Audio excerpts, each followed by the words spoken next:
I, 18 male, was adopted by a family when I was 5. I don't know my biological parents. The family already had 3 children. 3 girls. Apparently after the first girl they tried for a boy, but it always ended up being a girl, so after 3 girls they adopted me to finally have a son. In the first few years of my life they treated us all well. My sisters, however, were never able to accept me. They saw me as an outsider who doesn't belong in the family. Actually, it was the oldest one, called Alicia, who poisoned the other 2, called Maria and Juliet, against me by telling them that our parents would treat me better because I was a boy, which wasn't true. In fact, all 3 of them protested against me getting a room in the same floor as them. And my parents gave in. There was a spare room in the basement where I had to sleep now.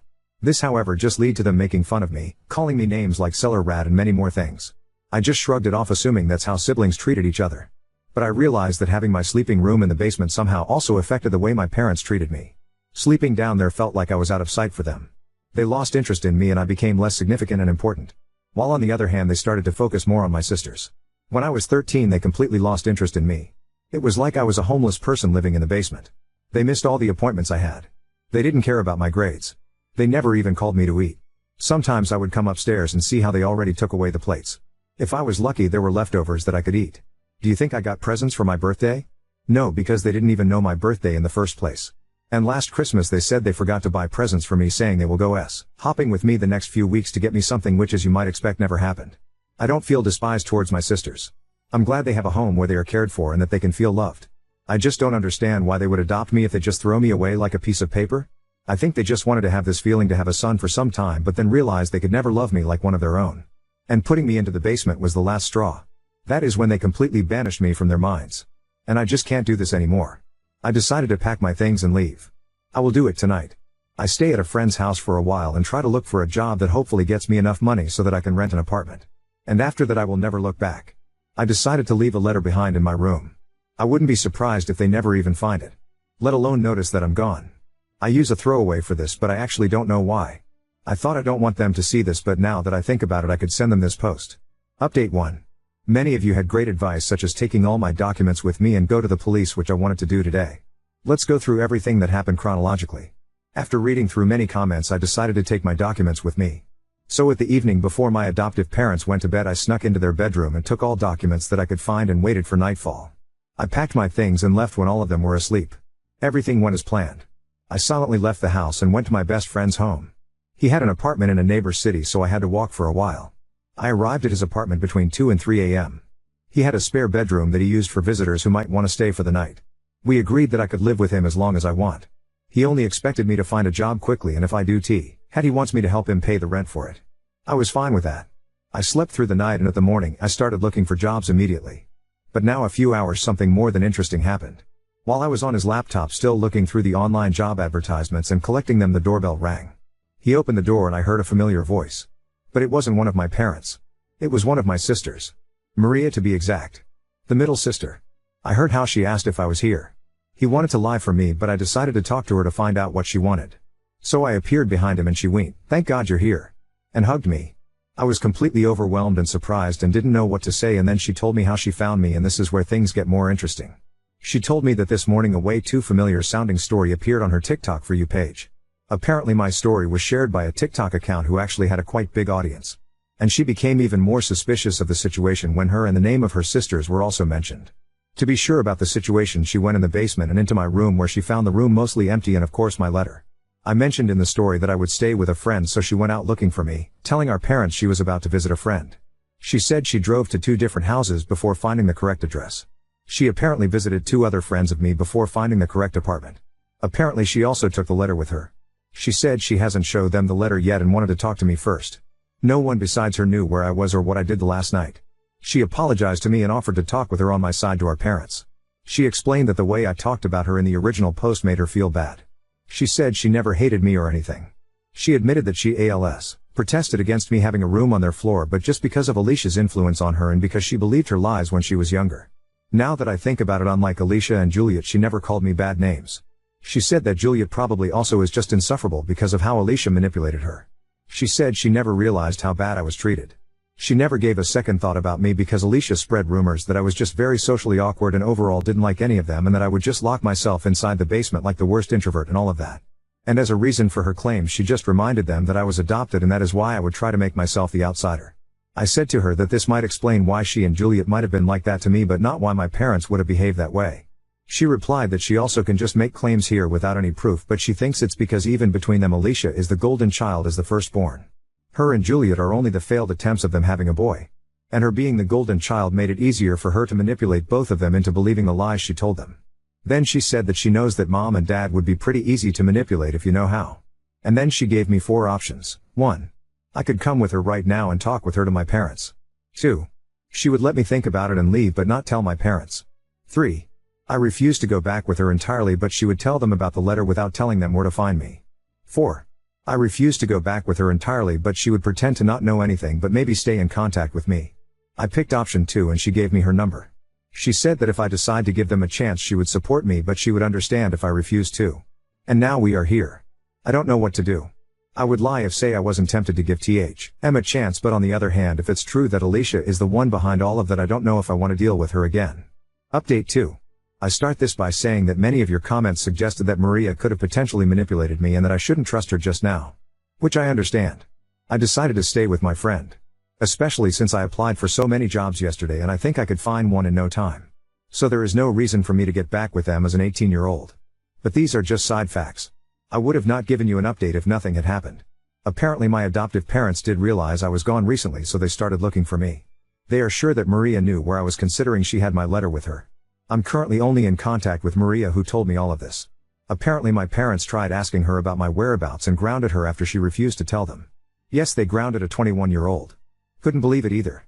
As many of you suggested, I went to the police so they couldn't file a missing report about me. And meanwhile Alicia started to spread rumors again. Apparently she used my disappearance as a proof that she was right with everything and Juliet believes every single word. She is completely under Alicia's control. Even though I didn't want to see them again, I kind of want to give Maria a chance. I asked my friend if hypothetically Maria could stay with us too. He raised an eyebrow and said only if she wants to sleep on the couch, and then he asked me why I want her here in the first place. The thing is, if she cares about me then I don't want her to stay with this family. He was annoyed but said yes.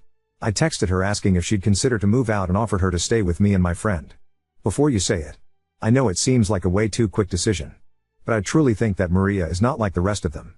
Many of you said that she probably wanted to face, but someone wouldn't go through all that to find me and then protect me by keeping my whereabouts a secret if they just wanted to save face.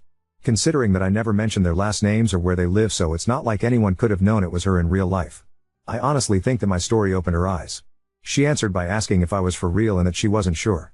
I reminded her that she is 21 and probably should think about moving out of our parents' house anyway. And that she was grounded at her age is pretty effed up. They treat their children like 10-year-olds even if they are adults.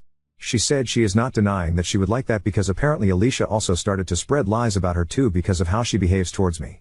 She overheard how she was talking to her friends about her and that she was called the complicit of a maniac. Still don't know why Alicia hates me so much, but I don't care about it. She said she doesn't think it's a bad idea, but she wants to find a job to have a financial stability first before moving out. That was fair enough. And my friend was much happier this way too. He said he isn't really excited of having another jobless person living with him. But he said that if she has a job he'd gladly help her. One more reason why I think that Maria moving out isn't a bad idea is because if both her and me got a job we could probably rent an apartment together in no time and would not have any financial problems. So yeah, that's it for now. Let's see what happens in the future. I want to mention one more thing. On my last post some people were talking badly about the TikTok account that shared my story. Please don't talk badly about the account. They didn't know it would end like that and I don't have a problem with anyone sharing my story. Thank you for reading 3 edit. Some of you pointed out the situation with my friend. Believe me, if I wasn't sure he was okay with it I would not have suggested it. He was unsure about the offer at first because I hadn't asked her before asking him, so of course he thought it was just another jobless person. But like I said, he is fine with it as long as she has a job. And I'm definitely grateful for what he is doing and I will repay his kindness. Don't worry about that. Smile, what he does should not be taken for granted and I know that. You're also right that offering her to live in his apartment is going a bit far. But like I said, he is an amazing person. I wouldn't do it if I knew he wasn't 100% okay with it. Update 3. Today I got a call from Alicia. And apparently nothing is what it seems to be. I still try to process this call. I've been in contact with Maria for a few days and I truly thought she was different, but she was just like the others. When I got the call today it was an unknown number. I froze when I heard Alicia's voice. She screamed at me saying, "Who the hell do I think I am to talk about her like that?" We had a little argument but somehow managed to calm down. I thought about hanging up but I wondered what she wanted from me. She told me to grow up. I was never part of their family according to her, and that I should have known it since the beginning and stopped crying about it now when I could have done something about it the entire time. I admit I was angry and not very nice. I told her to go FCK herself and told her I was going to get Maria out of there too because both us wouldn't deserve a life around someone like her. Then she said something I guess she shouldn't have said. She said that I was ridiculous because Maria was a part of all of this theater and if I truly thought mom and dad cared about me. Then she accused me of trying to ruin her family and told me what really happened after I left. They tried to save their face. Maria hasn't told me the full story. Apparently it's true that she was the one who found my story on TikTok by accident and she also found the letter first. In Maria's version of the story, SHE lied to mom and dad and told them she was about to visit her friend when she was looking for me and they didn't know about it. But Alicia said that Maria told mom and dad immediately after finding my letter. This also answers the question how Maria knew about my friend's address. I never told this to anyone except my adoptive mom. They thought that if they fooled me into thinking I had someone on my side, it would be easier for them to get to me because they assumed I probably wouldn't open the door for them. I couldn't believe it and asked why I would believe someone like her, to which she replied, "Who do you think gave me your number?" Then she demanded me to take down my posts and hung up. Honestly, I kinda believe her. But it also proves that they are all the same. They try to manipulate me to get back with them to save their reputation. Many of you guys warned me about this, but even after everything that happened I didn't want to believe someone could be this evil. But that's it. I will cut any contact with them. I am not taking my posts down. Everyone deserves to know what these people are. I cannot believe I tried so desperately to see the good in them. Oh, some of you might want to know that I also apologize to my friend for offering room that wasn't mine to begin with. I understand your critique about this and you are right. I crossed a line there. With that being said, the chapter Adoptive Dickhead Family is hopefully closed now. I try to focus on my life and maybe someday I will find someone who truly loves me. I might keep you updated if anything is going to happen, but think this could as well be the last post of this throwaway account. Update 4. I am not lying with anything. I wish all of them the best. But I don't want to have anything to do with this family. A few people pointed out that Juliet and Alicia made posts of their own, but apparently these posts got deleted, cause I cannot find them. I also can imagine they were just fake profiles and that THA are not the real ones. You can post them under this post if they can be found somewhere. But no matter what they wrote, I'm sure that if they are real they try to save their reputation by telling you lies. I would like to appeal to you to not believe anything they say. The backlash on my last post and the people calling me liar, however, is frustrating, and right now I need some peace and focus on my life and things that feel good to me. I hope you can understand that. I'm going to keep my account here for 2 days and then delete it. This way I can leave this behind and no one of the negative comments can accuse me of hiding anything or doing it for clout or Reddit karma. Now on to second story. Contemplated letting my ex-wife stay, knowing it might be the only way to spare our daughter from seeing her mother homeless. I am a 45-year-old man. Divorced with one daughter, Lily, 18. My ex-wife, Thelma, also 45 and I split 2 years ago after 20 years of marriage. I will admit that I was not, am not, nor will I ever be, perfect. I do like to think I was a good husband and am a good father. While married, I did my best, trying to keep up with the majority of the housework, 60-40 split on that, with me doing the most, while working 40 to 50 hours per week. I tried to be attentive and caring, never forgetting anniversaries, birthdays, and so on. I did let my body go a bit as the years went by, and I admit that I am not the most exciting guy in the world. Still, I listened to my wife and did what I thought she wanted/needed to keep our marriage happy. Thelma seemed happy with me, and bragged to her friends, saying I was a good husband. I suppose that was a lie, as Thelma decided she wanted to get railed by some 30-year-old guy she met at her job. When I caught Thelma, I did not try a pick-me dance, suggesting therapy, or any of that. I opted to divorce, pressing a cordial termination of our marriage. For the sake of our daughter, I remained civil and calm. Thelma was angry that I did not fight to save the marriage, but agreed to a peaceful split. The divorce was quick, and Thelma left with 75% of our savings and her car. I kept our house, my old truck, 25% of our savings, and assumed all debt. Custody was 50-50. Our daughter decided to stay with me, with her mother getting visitation. Lily, while still underage, was free to visit her mother whenever. I am very proud of my girl, and know she can make good informed decisions on her own. Thelma moved into an apartment with her affair partner Larry. That was about 2 years ago.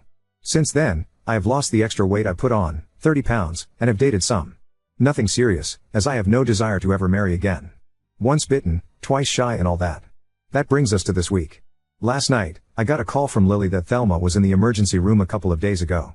From what I have been told, after our divorce, Larry began to show his true nature, starting with verbal and emotional abuse. Several weeks ago it turned physical. Tuesday, Larry went further than slaps, seriously hurting Thelma. Without going into details of her injuries, it was enough for the ER to keep Thelma overnight and for charges to be pressed on Larry, even if Thelma didn't ask. Thelma has nowhere to go and her funds are all but gone due to her spending since our divorce. The apartment she was in Larry's name, so she cannot go back there. She is currently staying in a cheap hotel room, but will have to leave in the next couple of days due to lack of money. Her father passed 6 years ago and her mother is in an assisted living home. Her sister lives 600 miles away, and Thelma cannot move due to her job. She has no close friends that can take her in. Our daughter lives in a dorm, so Lily cannot let Thelma stay there. Unless she can find someone willing to take her in soon, Thelma will be homeless or in a shelter. Lily called me to ask if I would be willing to let Thelma stay with me until Thelma is able to find an apartment or somewhere to go. I am, literally, the last hope Thelma has. Now to my problem: should I open my home to let Thelma back in? I am not so cold-hearted as to enjoy Thelma's situation. I am closer to apathy, to be honest. Part of me wants to simply shrug and say not my monkey, not my circus. Still, I know how bad Lily would hurt to see her mother suffering and on the street. I have talked to friends and family, with answers ranging from "you have room, so move her in," to pay for her first month and deposit on an apartment, to screw her and her ugly tattoo. There was one friend of mine that said move her in and make her pay with booty, but he is the dumbass friend we all ignore. I am going to go ahead and try to head off what I am guessing will be questions people may ask. Thelma may have cheated, but she is a good mother. Thelma is not a narc or evil person. She is a human that did something selfish and stupid. I have forgiven her, but have not forgotten. There is zero chance that I end up back with Thelma. That ship sailed, ran into an iceberg, burst into flames, and was then attacked by a mechanical megalodon before it sank.